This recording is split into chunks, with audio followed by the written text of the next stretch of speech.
Dia 74, Judas 1 e João 1 e 2. Eu, Judas, escrevo de Jesus Cristo, irmão de Tiago, escrevo essa carta aos que foram chamados por Deus, o Pai, que os ama e os guarda sob o cuidado de Jesus Cristo. Que vocês tenham cada vez mais misericórdia, paz e amor. Amados, embora planejasse escrever-lhes com todo o empenho sobre a salvação que compartilhamos, entendo agora que devo escrever a respeito de outro assunto e insistir que defendam a fé de que de uma vez por todas foi confiada ao povo santo, pois alguns indivíduos perversos se infiltraram em seu meio sem serem notados, dizendo que a graça de Deus permite levar uma vida imoral. A condenação de tais pessoas foi registrada há muito tempo, pois negaram Jesus Cristo, o nosso único soberano e Senhor. Assim que já saibam dessas coisas, eu desejo lembrar a vocês que o Senhor libertou o povo de Israel do Egito, mas depois destruiu aqueles que não permaneceram fiéis. Também lhes lembro que os anjos que não se limitaram à autoridade recebida, mas deixaram o lugar a que pertenciam, Deus os mantém acorrentados em prisões eternas, na escuridão, aguardando o dia do julgamento. E não se esqueçam de Sodoma e Gomorra e das cidades vizinhas, cheias de imoralidade, de perversão sexual de todo tipo, que foram destruídas pelo fogo e servem de advertência do fogo eterno do julgamento. Da mesma forma, essas pessoas, afirmando ter autoridade com base em sonhos, vivem de modo imoral, desprezam a autoridade e zombam dos seres sobrenaturais. Mas nem mesmo o arcanjo Miguel se atreveu a acusar o diabo de blasfêmia. Ele disse apenas: "O Senhor o repreenda". Isso aconteceu quando Miguel discutia com o diabo a respeito do corpo de Moisés. Tais indivíduos, porém, zombam de coisas que não entendem, como criaturas irracionais, agem segundo seus instintos e desse modo provocam a própria destruição. Que aflição os espera, pois eles seguem os passos de Caim, enganam outros por dinheiro como Balaão e perecem em sua rebelião como Coré. Quando esses indivíduos, sem o menor constrangimento, participam de suas refeições de celebração ao amor do Senhor, são como perigosos recifes que podem fazê-los naufragar. Sim, são como pastores que só se preocupam consigo mesmos, como nuvem que passam sobre a terra sem dar chuva, como árvores no outono duplamente mortas, porque não dão frutos e não a arrancam pelas raízes. São como ondas violentas no mar, espalhando a espuma de seus atos vergonhosos como estrelas sem rumo, condenadas para sempre à mais profunda escuridão. Enoque, que viveu na 7ª geração depois de Arão, profetizou a respeito desses homens dizendo: ouçam, o Senhor vem com incontáveis milhares de santos para julgar a todos, convencerá os pecados de seus atos perversos e dos insultos que pronunciaram contra eles. São murmuradores e descontentes que vivem apenas para satisfazer os próprios desejos. Contam vantagens em alta voz, bajulam outros para conseguirem o que querem. Amados, lembrem-se do que previram os apóstolos do nosso Senhor Jesus Cristo. Eles lhe disseram que nos últimos tempos haveria zombadores cujo propósito na vida é satisfazer os seus desejos perversos. Eles provocam divisões entre vocês, seguem seus instintos naturais, pois não têm neles o Espírito. Mas vocês, amados, edifiquem uns aos outros em sua santíssima fé. Orem no poder do Espírito Santo. Mantenham-se firmes no amor de Deus, enquanto aguardam a vida eterna que o nosso Senhor Jesus Cristo lhes dará em misericórdia. Tenham compaixão daqueles que vacilam na fé. Resgatem outros, tirando-os da chama do julgamento. De outros ainda tenham misericórdia, mas façam isso com grande cautela, odiando os pecados que contaminavam a vida deles. Toda glória seja aquele que é poderoso para guardá-los de cair e para levá-los com grande alegria e sem defeito à sua presença gloriosa.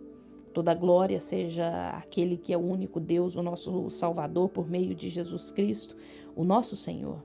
Glória, majestade, poder e autoridade lhe pertencem desde antes de todos os tempos, agora e para sempre.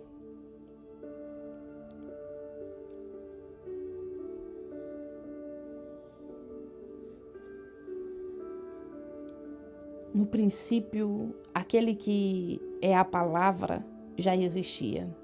A palavra estava com Deus. E a palavra era Deus. Ele existia no princípio com Deus. Por meio dele, Deus criou todas as coisas e sem ele nada foi criado.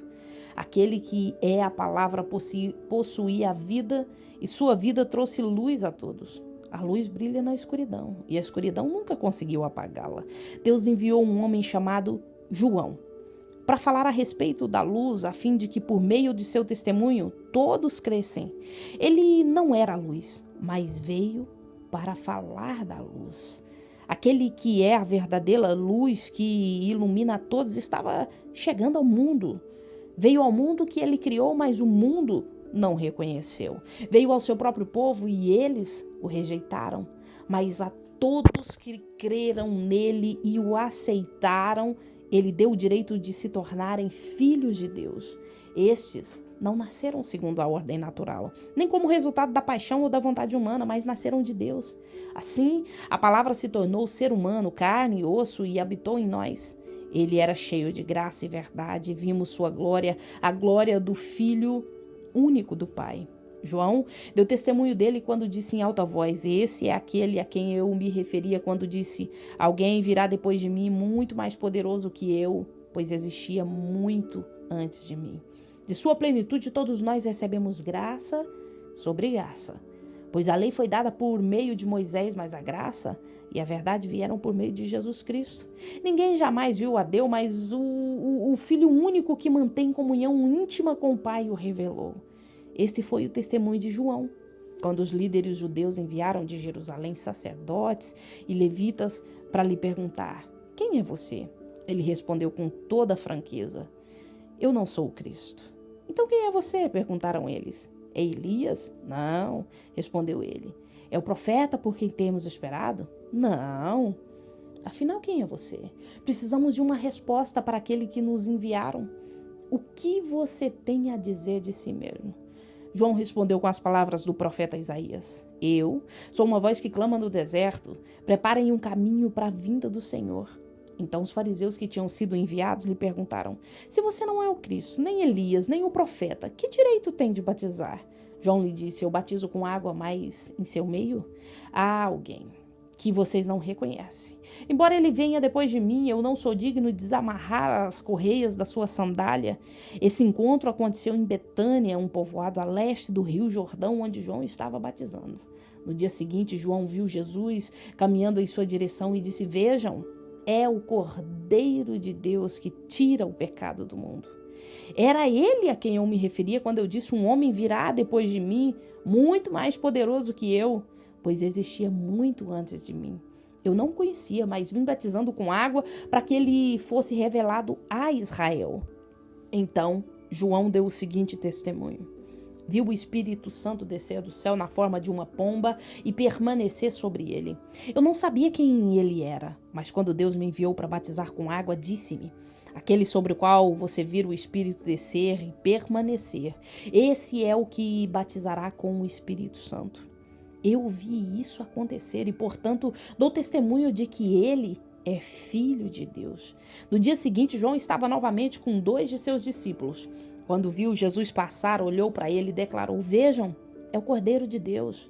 Ao ouvirem isso, os 2 discípulos de João seguiram Jesus.